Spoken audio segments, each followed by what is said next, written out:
Hello friends, हम लोगों ने प्रीवियस वीडियो में देखा था कि हम लोग रैंकिन साइकिल की थर्मल एफिशिएंसी को रीहीटिंग की हेल्प से इंक्रीज करते हैं। जो सेकंड मेथड होता है वो मेथड होता है हमारा रीजनरेटिव साइकिल। रीजनरेटिव साइकिल में हम लोग क्या करते हैं, रीजनरेटिव साइकिल में अगर रीहीटिंग से कंपैरिजन करें तो रीहीटिंग साइकिल में हम लोग क्या कर रहे थे कि टरबाइन से सारी की सारी स्टीम को निकालकर उसको एक बार एक हीट एक्सचेंजर में, जिसे हम रीहीटर बोलते हैं, रीहीटर में सप्लाई पास कर रहे थे और उसके टेम्परेचर को इंक्रीज कर रहे थे बिफोर कंप्लीट एक्सपेंशन।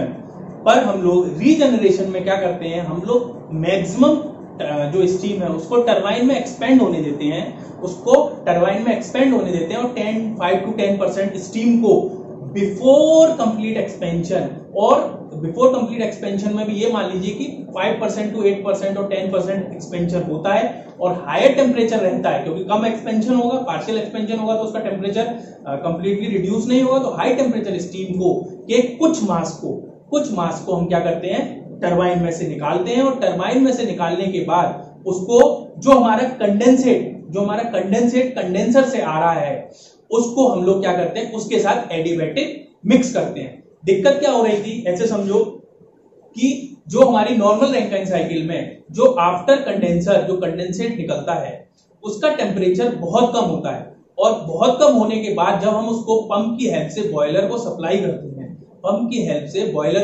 करते हैं, तो बॉयलर का जो वाटर होता है, हॉट वाटर के साथ एडिबेटिक मिक्सिंग प्रॉपर नहीं हो पाती और बॉयलर की एफिशिएंसी को वो रिड्यूस करता है। और बॉयलर की एफिशिएंसी को रिड्यूस करेगा तो हमें अल्टीमेटली बॉयलर को ज्यादा हीट सप्लाई करनी पड़ेगी और हमारी साइकिल की एफिशिएंसी डिक्रीज होती है। तो हमने क्या किया, बाय इंप्लीमेंटिंग रीजनरेशन, हमने क्या किया, जो स्टीम को बहुत कम एक्सपेंड होने के बाद टरबाइन से जो स्टीम निकली थी उसमें से कुछ मास को निकाला और जो कंडेंसेट निकल रहा था हमारा, कंडेंसेट जो आ रहा था हमारा कंडेंसर से, उसके साथ हमने उस स्टीम को इंटरमिक्स करा दी, एडिबेटिक मिक्सिंग करा दी। एडिबेटिक मिक्सिंग कराने के बाद हमने क्या किया, उस कंडेंसेट को पहले से ही उसके टेम्परेचर को रेज कर दिया।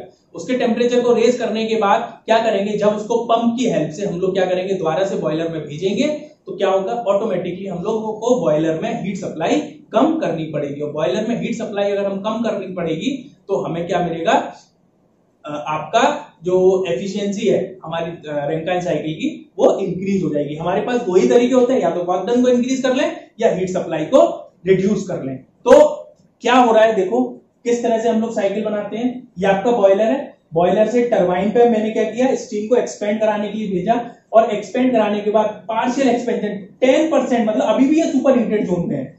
सुपर हीट नॉर्मल साइकिल समझो, यहां से स्टीम को भेजा, मान लो 1 kg स्टीम,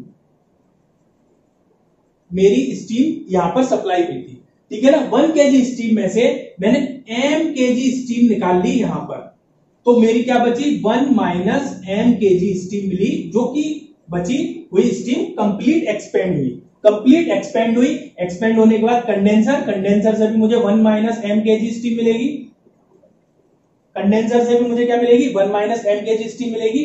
पंप की हेल्प से इसको मैंने क्या किया, इस हीटर में सप्लाई किया। इस हीटर बोल लो, रीजनरेटिव चेंबर बोल लो इसको, और यहां से m kg जो स्टीम आ रही थी, high temperature m kg steam को क्या किया, 1 माइनस m kg कंडेंसेट के साथ मिक्स किया। जब एडिबेटिक यहां पर मिक्सिंग हुई तो ऑटोमेटिकली क्या हुआ, m kg और 1 माइनस m kg दोनों का समेशन कितना हो गया, आपका 1 kg हो गया। दोबारा से साइकिल में फ्लूइड तो नहीं आ गया, 1 kg जो कंडेंसेट था उसके टेम्परेचर को मैंने इंक्रीज कर लिया। इंक्रीज टेम्परेचर को क्या किया, पंप की हेल्प से, दोबारा से फीड वाटर पंप की हेल्प से बॉयलर में सप्लाई किया। तो ये हमारी रीजनरेटिव साइकिल। इस प्रोसेस को हम लोग कहते हैं रीजनरेशन। और रीजनरेशन ये सिंगल स्टेज रीजनरेशन है। हम कई रीजनरेटिव स्टीम लगा सकते हैं, अलग अलग स्टेजेस पर हम लोग स्टीम को बाहर निकालेंगे और अपने कंडेंसेट को रीजनरेट करेंगे।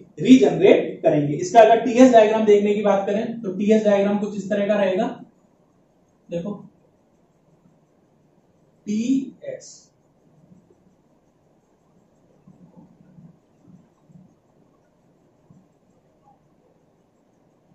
नॉर्मल साइकिल 1 kg स्टीम, ये मान के चलते हैं हम लोग कि 1 kg स्टीम जो थी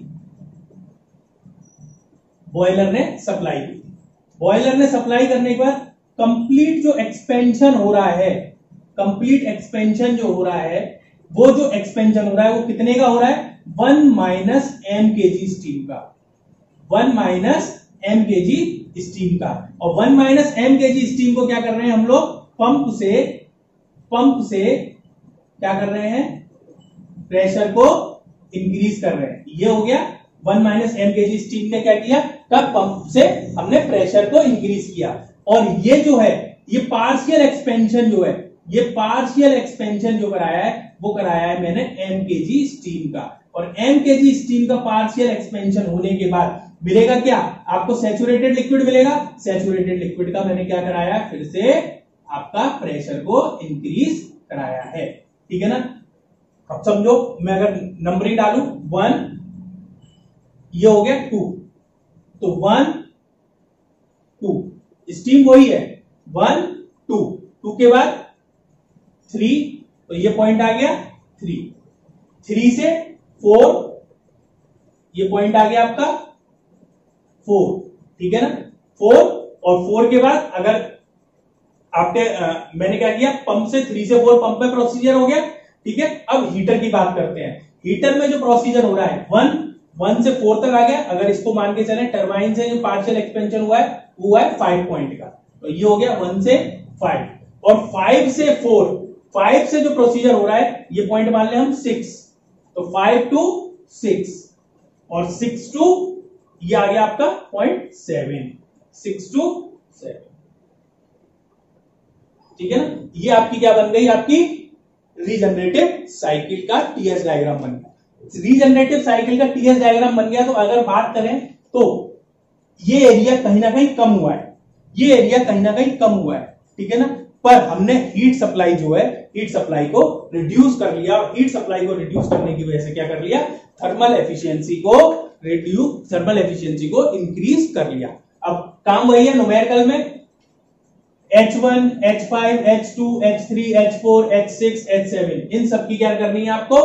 इन सबकी आपको एंथैल्पी निकालनी है और मास के साथ मल्टीप्लाई करने का। ये ध्यान रखना, यहां पर अगर m kg मास है और यहां पर 1 kg मास है, जब इसकी कैलकुलेशन करेंगे इतने एक्सपेंशन की, तो हम m kg की बात करेंगे। पूरे एक्सपेंशन की कैलकुलेशन करेंगे तो 1 माइनस m kg की बात करेंगे। मास के अकॉर्डिंग इसमें वेरिएशन करके न्यूमेरिकल को सॉल्व करना। सेम मेथड है, कोई दिक्कत नहीं है। ये आपकी रीजनरेटिव साइकिल है। ठीक है?